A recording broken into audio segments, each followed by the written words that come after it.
So if we continue to analyze some examples of how we can present grammar in a different set of remote tasks sent to students, they were presented with vocabulary related to pollution and ecology.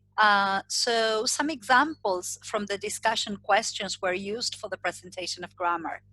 And as you can see, we've got some sentences saying, we should eat organic vegetables because they have no pesticides. If we want to protect wildlife, we should stop deforestation. We ought to drive less to stop global warming. If we don't want to pollute the air, we could stop burning leaves. So we've got the explanation of the use of should, ought to, and could to give advice or to make suggestions. And students can actually become aware of the use and structure of the grammar, of the target grammar of the lesson, out of examples that were taken directly from the warmer or the lead-in or discussion questions in that moment of the lesson. I don't know if you remember, but there was another example in the vocabulary presentation stage in which we were dealing with hobbies and sports and leisure time activities. So we used that vocabulary to introduce the question, what places do you prefer going to? So we are explaining the structure using like plus verb with ing to refer to general likes. And we are introducing the structure prefer to talk about the things that students prefer doing in general. So as you can see, the presentation of grammar is absolutely contextualized and allows students to work out both use and structure. This is what I was mentioning before, how we were integrating the presentation of vocabulary related to hobbies and sports and free time activities. And we are contextualizing it in a way that will allow us to present like plus ing to refer to the things we like doing in general. Something else that we can use to introduce or present grammar has to do with presenting students with texts where the target grammar is present all throughout. As you can see in the example on the screen, we've got a text where we want to deal with the simple past. So the excuse, the perfect excuse, is reading about Martin's vacation. So students are going to get lots of exposure in context to the target grammar. We can also present a situation, for example, like how long have you been in London since Monday, for students to understand the kind of situations in which we would be using the target grammar. Or something which works wonderfully is using authentic material such as songs. For example, this song from U2, I Still Haven't Found What I'm Looking For, that provides lots of examples using the present perfect. So being used in context will allow students the possibility to work out use and structure, as I've been saying so far. So we have already paid attention to some golden rules regarding presentation of vocabulary. We've seen some golden rules regarding the presentation of grammar. But if we go back to something that we mentioned in Module 1 regarding remote tasks or homework, we need to bear in mind that we cannot just send homework, that in these very particular circumstances, we need to scaffold or back up our students. So I think that it's really very important when it comes to macro skills, such as reading, writing, listening, and speaking, that we also present students with the strategies that will make them more effective readers, writers, listeners, and speakers. So as you can see on the screen, we've made a compilation of the strategies that will make students effective listeners, readers, writers, and speakers. So for example, when it comes to reading, I don't think we should send them a reading activity. I think that we actually need to understand that in that case, homework is not an extension of instruction, but it is instruction. So we have to present very clearly the strategies that students will need to tackle those reading tasks. So when talking about reading, we are mentioning presenting strategies such as skimming, scanning, predicting, making inferences, reading to get a general idea, reading for detail. When it comes to writing, again, we cannot just send a writing task to be done at home. We need to scaffold, we need to instruct. So it's really very important that we can also present strategies such as organizing ideas, analyzing the genre that students will have to write, helping students understand how important it is to structure their writing. So we have to present them with strategies regarding structuring, and also present students with strategies regarding writing styles.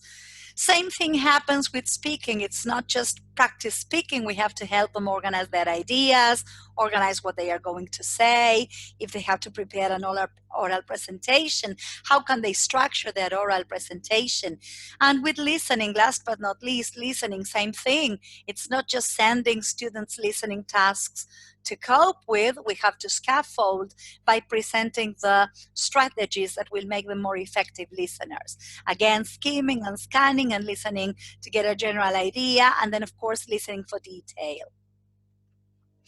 So I would like to give you some examples of what I mean by instruction within the remote tasks that we should be sending our students. So for example, I wanted to get students to become aware of the importance of paraphrasing. So I explained to them the whole process. Like when you read the text first, you read a text and you have to use reading strategies such as skimming, scanning, reading to get a general idea, reading for detail.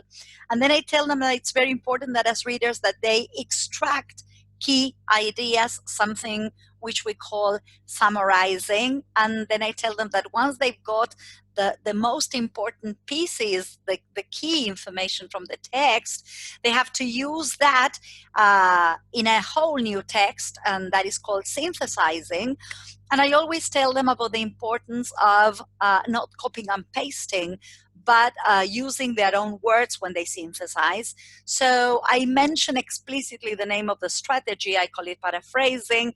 I tell them that that is the name, and I tell them how it's going to, this strategy is going to help them. And then I explain very clearly what paraphrasing is about. Like paraphrasing is about adding other words or phrases or sentences, or maybe deleting some words, phrases, or sentences.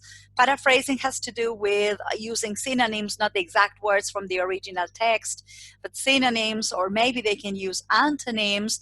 They can make sentences longer or shorter. So I teach them exactly what paraphrasing is about. It's not that I tell them paraphrase. I teach them how. Something that I would have normally done in class, it's part of the instruction within the remote tasks.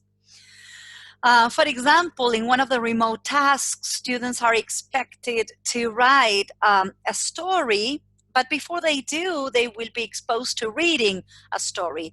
There is a very important connection to be made, which is the connection between reading and writing. So I teach them, I help them with a strategy by providing them with a graphic organizer for them to analyze the writing. So they will be analyzing the setting, where the story takes place, who the characters are, which are the major events in the story, what's the conflict that the characters have to face, and what's the resolution to the conflict. And then the same graphic organizer which was used for analyzing the text is then used to plan students' own writing. So before plunging into their own writing, students will have to plan, where will my story take place, who will the characters be, which will be the major events, etc. Same thing in another set of remote tasks. I was expecting my students to write an article. And of course, before they wrote an article, they had to analyze an article. They had to read an article. And I presented them with the strategy of analyzing the structure of a text.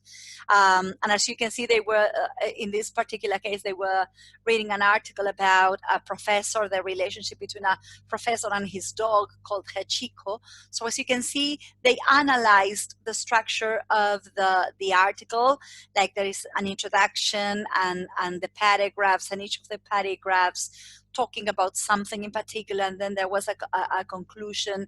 And once they can analyze their reading using these graphic organizers, then they can use the same graphic organizer in order to write their own article.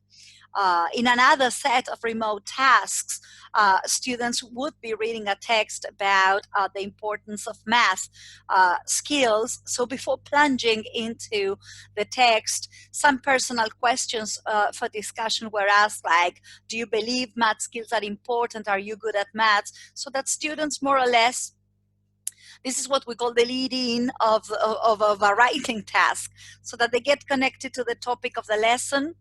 And of course, we teach them explicitly that before they read for detail, they need to get the general idea of what they're going to read, and that there is a strategy called skimming, and that part of the skimming skills, they are expected to pay attention to the first sentence in each of the paragraphs and try to anticipate what each of the paragraphs is going to talk about. We need to assume that students cannot do this on their own, that they need help, and this is something that we would have normally included in our classes. This is what would have been part of the instruction and needs to be part of the scaffolding I've been mentioning so far. So we focused a lot on the warm-up, lead-in, and we have also paid a lot of attention to the presentation stage. Now in Module 2, we will be taking a look at practice. We will be paying lots of attention to controlled practice, free practice, and also application. But before we move on to Module 3, and just to get a general idea of what Module 3 is going to be about, I want you to understand that right after presenting something new, of course, students need to be engaged in practice. And that there are two types of practice stages. There's controlled practice and free practice. And if you want an analogy, controlled practice is a little bit like riding the bike with the training wheels, whereas free practice is about riding the bike. And if I have to talk about application, and I will in Module 3, this is like riding your bike, but in different places. Like it might be riding on the sand, it might be riding on the pavement, it might be riding on the grass. So application is like transferring those skills to new scenarios. So controlled practice goes hand in hand with presentation, because it's really very important that right after having been presented with something new, students get a chance to practice it. And although controlled practice is repetitive and usually referred to as drill, it still needs to be meaningful. All right. And this is something that we are going to devote lots of attention to in Module 3. So students need to feel confident using the new form. This is what controlled practice is all about. Now, this is going to be the starting point of Module 3. We are going to take it as from controlled practice. We are going to see lots of examples, and then we will eventually move from controlled practice to free practice and from practice to application. So looking forward to seeing you soon in Module 3. Thank you very much, and good luck with your post-module activities. Bye-bye.